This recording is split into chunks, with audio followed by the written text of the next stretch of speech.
My fears are leading me to the path of least regret.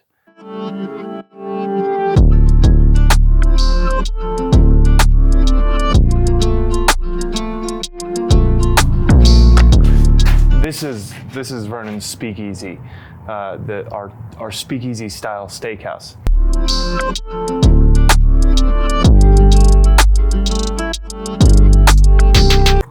This is Cafe 6855, our daytime breakfast and lunch cafe. This is Speakeasy Apparel, the start of our apparel brand.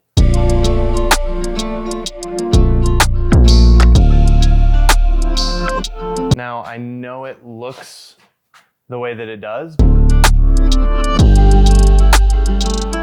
but this is the home of our future Airbnb.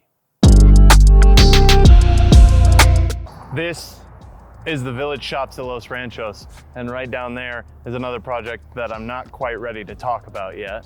But I'm leading projects across all of these businesses, and with that comes some innate fears. However, I feel like now I'm in a similar place as I have been many times in my life before, and that is driven by fear. For example, when I was like 4 or 5 years old, when we used to live in Golden, Colorado, one of my mom's friends was visiting us, and she told me this story just 2 weeks ago. And they were sitting inside at the dining table, and I was outside. And outside, we had this play set when I was a kid. We had a play set, and on the play set was this long monkey bar set. It's probably 10 or 15 feet long, and it was probably 6 or 7 feet off the ground. And I decided that I wanted to walk across the top of the monkey bars rather than like using them as monkey bars. I walked atop I walked across the top of the monkey bars, and I don't think, I don't entirely remember the situation, but I don't think that this was out of a lack of fear. I think that this was more me wanting to experience it, fear included. From there, the next significant fear that I remember is the fear of being socially rejected. And from that, I kind of leaned into it. Being weird, awkward, crazy were all things that defined my middle school and high school years. I actively leaned into it to try and give myself some control over it. Like if I was gonna be ostracized, it was gonna be because of my own doing, I suppose.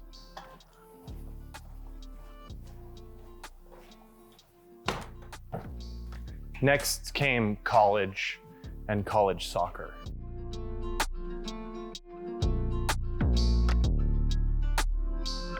Everybody knows. 4 on 3! 1, 2, 3, 4! I quickly realized that the amount that I was okay with being socially rejected was really gonna hinder my success in playing soccer at the Fort. The anger issues and anger problems that I never addressed because I was okay with being socially outcast or socially awkward or the weird kid or the angry kid were putting me in a place where I was never gonna be able to be successful on the team, and I was likely gonna get kicked off of the team. So at the end of my first semester, I decided I was gonna turn everything into a positive, and then I would double down, triple down on that. So if something went bad, I was gonna reframe it and then say it over and over and over again to myself until I understood that. Essentially, I was working to rewire my brain. Now, I didn't come up with this on my own. I believe that I came across a video by Bob Proctor about creating new neural pathways. And for me, the path of least resistance was anger. So I had to try and break that path and create a new path that wasn't anger. Now, not only do I believe that this gave me the ability to continue my soccer playing career at the Fort, but I also believe that it gave me the tools that I needed to deal with adversities in the future. And literally the only reason that I made this change was because I wanted to play soccer at the Fort. If I didn't have that fear of not being able to play, I would not have made that change. Now, the moments just before diving into my fears is the point of the most mental friction. And for me, I have, fears on either side of my core fear, right? So on one side is like the fear of failure, the fear of being inadequate, the fear of humiliation. And on the other side is the fear of regret.